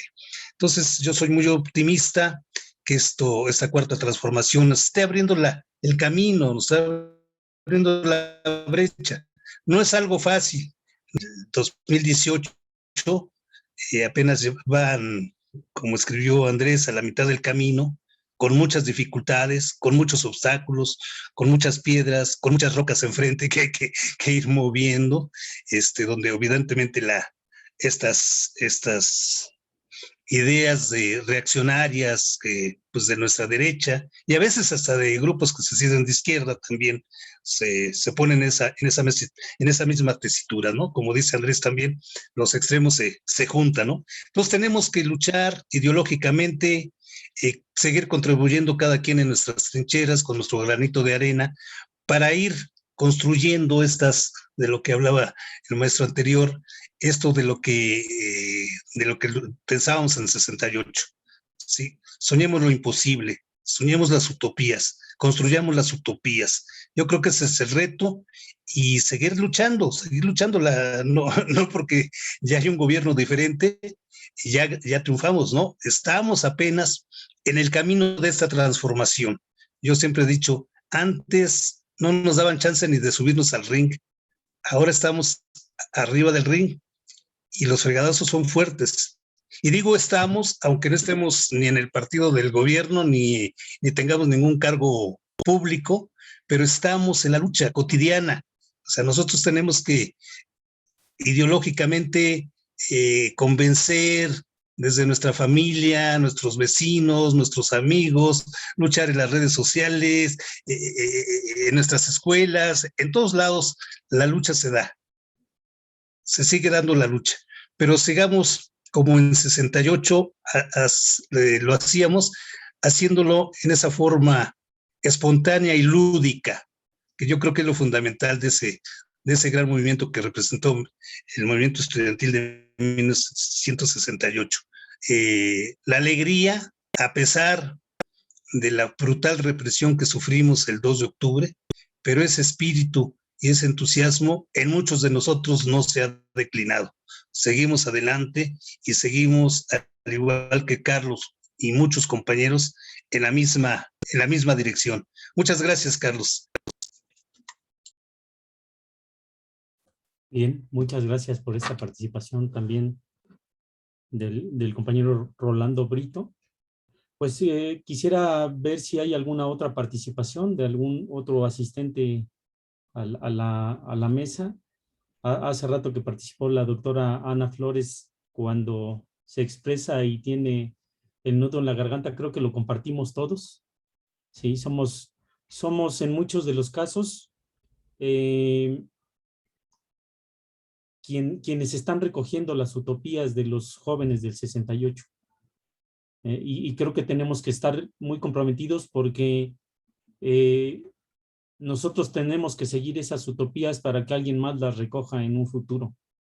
Y pues yo comparto ese nudo en la garganta de la doctora Ana Flores, como muchos de nosotros. ¿Alguien más que quisiera participar en la mesa? Bien. Si no es así, sí, adelante. Adelante, si hay alguna participación, Rolando, ¿algo más? No, me equivoqué, pero ya simplemente saludar a todos los que están presentes y nomás preguntar y si nos ponen la liga para esta, creo que quedó grabada, donde se puede ver posteriormente. Sí, estas conferencias, mesas redondas y conversatorios quedan grabados en el canal de YouTube del Consejo de Transformación Educativa. Si lo buscamos en Google, lo buscamos como Consejo de Transformación Educativa y ahí se abren las ligas del canal de YouTube, o también en YouTube como tal, y están todas las conferencias de los compañeros que van ayudándonos a transmitir los conocimientos. Pues bueno, Carlos, quisiera cerrar con algunas palabras. Sí, gracias, si me permites. Adelante, adelante. Una primera aclaración con respecto a Rolando Brito, que acaba de hacer uso de la palabra, y del Frente Cultural Revolucionario. Hay ocasiones que nosotros en la izquierda, donde estamos, no somos muy susceptibles a reconocer y apreciar los trabajos de otros compañeros. El Frente Cultural Revolucionario del Politécnico en la ESIME es una institución fundada por, entre otros fechores, Rolando Brito y una serie de estudiantes, hace 50 años. La permanencia de más de medio siglo en la lucha con una institución, editan un periódico, etc. No es cosa menor, no pasó nada, ¿no? O no es, ay, bueno, pues no se han muerto, pues ahí están. No, sino es gente de lucha y de trabajo. Más de 50 años o 50 años más o menos en la lucha. Y mi aprecio y mi reconocimiento, porque en esos tiempos yo los conocí como maestro que era del ESIME y veía el trabajo de los estudiantes. El Frente Cultural Revolucionario es uno de los, ¿cómo diré?, de los hijos del 68. Los que estaban ahí todos anduvieron en el 68. Buscaron un lugar para seguir en la lucha. El Frente Cultural Revolucionario es una instancia de las consecuencias de ese movimiento, ¿no? Bueno, eso por un lado, y agradecerle a Rolando. Yo quiero agradecer al resto de los compañeros que están acá presentes. Me da mucho gusto verlos por acá, Arturo, Mauro César y otros compañeros. Mi querida maestra Gracia, le digo mi maestra porque sí lo es, claro. Pero el resto de los compañeros también, encontrarnos como hermanos en la trinchera, ¿no? Aquí estamos, ayudándonos, cuidándonos, protegiéndonos, hasta recordándonos con amor, con cariño, con admiración, con alegría, ¿no? En el caso de los veteranos viejitos del 68, cuando nos reunimos de alguna manera, yo les digo, bueno, tenemos varios capítulos. Uno, venturas de los restos del 68. Venturas, aventuras, desventuras y travesuras. Vamos a abordarlos todos. a ver qué nos pasa, ¿no? Y sacamos cosas interesantes. Hasta expresiones, pero como éramos mensos, esas cosas.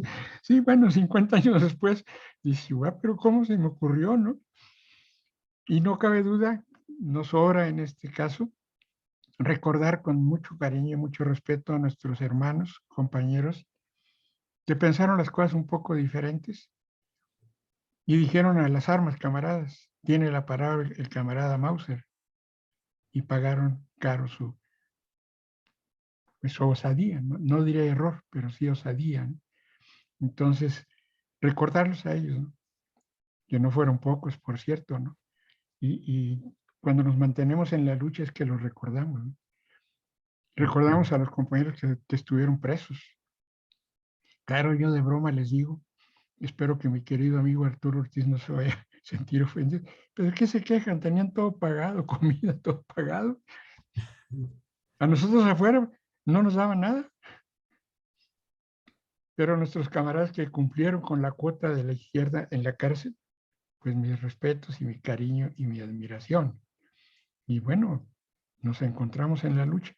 Yo creo que lo que sigue, como les digo a mis muchachos en los cursos de creatividad y solución de problemas, en el mundo de la creatividad, lo que hemos hecho no es lo maravilloso. Teléfonos, celulares, trasplantes, eso no es lo maravilloso. Lo maravilloso está por venir. ¿Y por qué es maravilloso? Porque eso nos toca a nosotros. Eso otro lo hizo Faraday, Newton, Einstein y todos ellos. Bueno, les aplaudimos, pero lo que sigue está en manos nuestras. Así que, pues asumamos las responsabilidades, ¿no? Y nuestro cariño también para ver a los jóvenes recién que llegan y preguntan. Mis queridos sobrinos en Mexicali, ¿no? Que me preguntan de las aventuras, desventuras y travesuras de aquellos tiempos, emocionados de cómo pasó aquello, ¿no?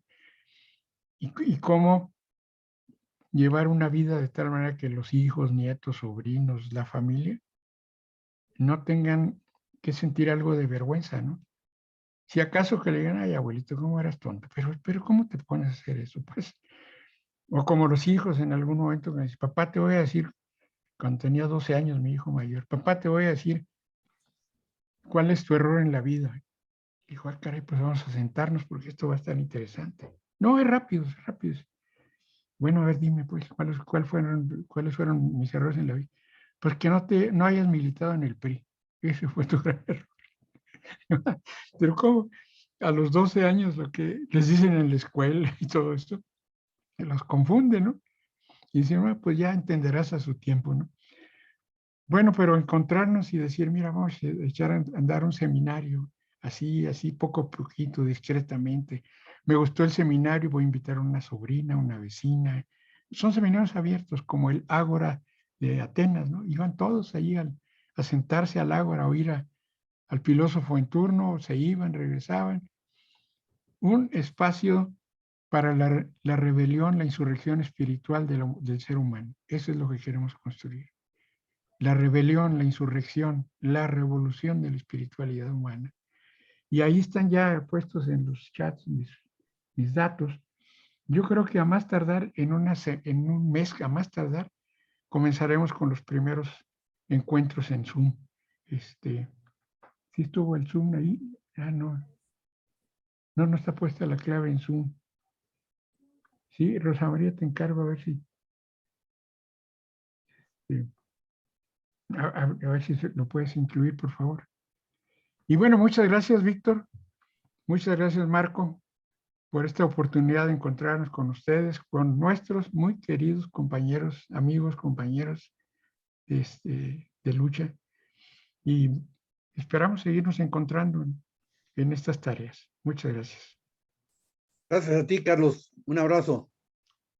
Gracias. Gracias, gracias. Pues yo agradecemos también mucho tu participación de nuevo. Seguimos aprendiendo de ti, Carlos, y de Rosa María, de la doctora Rosa María, tan querida también para nosotros. Yo los conocí como profesores de la maestría en educación ambiental y desde ahí yo no puedo desengancharme, ¿no? Porque hay muchas cosas que necesito estar consultando con ellos. Es que estamos trabajando junto con Marco la red de universidades alternativas. Ha sido todo un trayecto ya, por lo menos de unos 15 años desde que nos conocimos, pero continuamente me comunico porque yo siento que hay esta guía que comprometida además, ¿no? Siempre para ayúdame a solucionar un problema, tengo una cosa así, dame un consejo, ¿cómo hago aquí Voy a participar en algunos, en algunas conferencias, voy a hacer esto, y siempre hay una mano extendida de Carlos y de Rosa María, y pues les agradecemos mucho desde aquí, desde el Consejo de Transformación Educativa. Bueno, quisiera yo invitarlos a la siguiente conferencia, agradecerles de nuevo a Carlos y a Rosa María y invitarlos a la siguiente conferencia también. Quizá también decirles a los compañeros del Frente Cultural Revolucionario si aceptaran nuestra invitación a participar en los conversatorios de la red de universidades alternativas, que ahorita tenemos un ciclo que se llama El quehacer de la Universidad del Siglo XXI. Cuando comenzamos a trabajar los conversatorios hace año y medio, Carlos precisamente nos propuso que abriéramos un ciclo de conferencias que se llamara Pensar la Universidad del Siglo XXI. Pues ahorita sería la idea de invitarlos a este ciclo de conversatorios que tenemos dentro de la RUA, que se llama El quehacer de la Universidad del Siglo XXI, y pues nos gustaría escuchar todo este trabajo intenso que han tenido también durante todo este tiempo. ¿Qué dicen? Claro que sí, gracias por la invitación. De hecho, nosotros tenemos un grupo que, bueno, el Frente Cultural Revolucionario está adherido también al Movimiento Mexicano por la Paz y el Desarrollo. Por ahí les puse las ligas a los dos blogs. Tenemos blogs del MONPADE. La Revolución. No, ¿por qué? Bueno, Sí, muy bien. sí. Ahorita que. Sí, listo. Entonces les decía, tenemos dos ligas.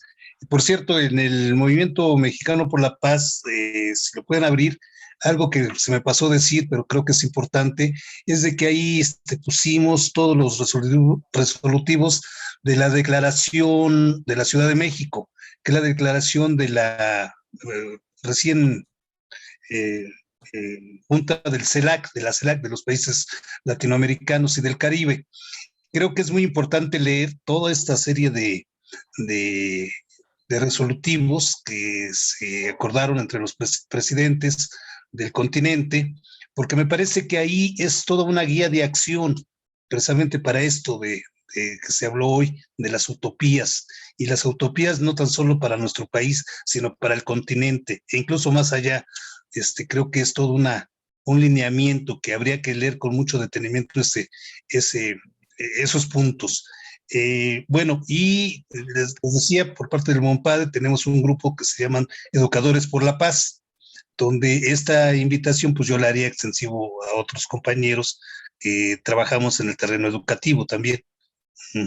¿Cómo no? Gracias. Muy bien, pues yo busco tus datos con el maestro Carlos Razo. Si no, también te escribo aquí a los chats que se quedaron, o si serías tan amable de ponerme tu celular y te escribo. Quisiera yo invitarlos a la siguiente semana tendríamos una 7ª conferencia. Déjenme compartirles rápidamente la pantalla. Estamos titulando la 7ª conferencia del Consejo de Transformación Educativa, que es titular Reconocimiento de Validez de Estudios y Saberes. Hace rato mencionaba el doctor Marco Eduardo Murueta, esta idea en la que estamos trabajando hace pues por lo menos un año, del reconocimiento desde la sociedad civil, desde algo que le llamamos el CECRAVE, del reconocimiento de muchas escuelas que la SEP no reconoce, un reconocimiento desde la sociedad civil, desde las organizaciones sociales, para estas escuelas que de alguna manera se quedan fuera de un reconocimiento, porque la visión de la SEP de repente es así como tienes que cumplir con tales cosas, tienes que cumplir con toda una normatividad que se pide, pero estas escuelas son escuelas en muchos casos nuevas, experimentales, alternativas, y se quedan fuera. Entonces vamos a estar hablando, vamos a estar a escuchar la conferencia del doctor Marco Eduardo Murueta Reyes sobre este avance que tenemos desde el CECRAVE sobre el reconocimiento de validez de estudios y saberes, y sería la cita el viernes, aquí se me fueron algunos números, el viernes 8 de octubre del 2021, el siguiente viernes, a las 13 horas, de 1 a 3, y es el mismo, la misma plataforma de Zoom y el mismo ID 45 17 80 39 44 en el que estamos. Pues sería esa la invitación. Esperamos que estén con nosotros y agradecemos su participación.